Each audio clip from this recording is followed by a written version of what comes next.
Näin joulunpyhinä on mahdollista pysähtyä pohtimaan maailman menoa ja suunnata katse eteenpäin.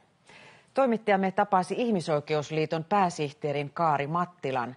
Hän muistuttaa, että ihmisoikeudet kuuluvat kaikille taloudellisesta tilanteesta huolimatta. Mun mielestä sellainen yhteiskunta, jossa kaikkien oikeudet ei toteudu, niin se ei ole terveellinen yhteiskunta.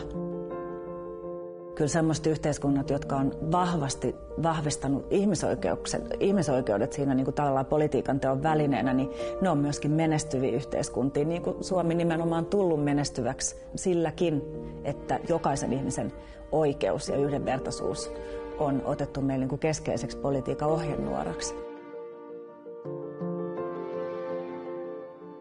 Sehän ei vetele, että tavallaan Suomi tai mikä vaan muu maa vaikka ratifioi ja hyväksyy vaikka taloudellisten, sosiaalisten ja sivistyksellisten oikeuksien velvoittavuuden meidän maalle. Mutta sitten kun on taloudellisesti vaikea aika, niin sanotaan, että no ei nämä nyt olekaan niin tärkeitä. Se on juuri niin kuin sen ihmisoikeusajattelun sydäntä ja ydintä vastaan.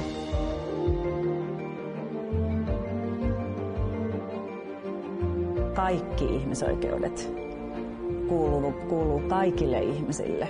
Että ne on kokonaisuus ja sieltä ei voi irrottaa ikään kuin vähän rusinoita pullasta. Että nämä ihmisoikeudet me otetaan ja toteutetaan ja näille tyypille me ei itse asiassa mielellään näitä ihmisoikeuksia kuitenkaan ihan suoda. Että se on niin kuin sekä ihmisyyden että ihmisoikeusjärjestelmän vastaista ajattelua. Matti Huutonen kertoo tulevasta säästä.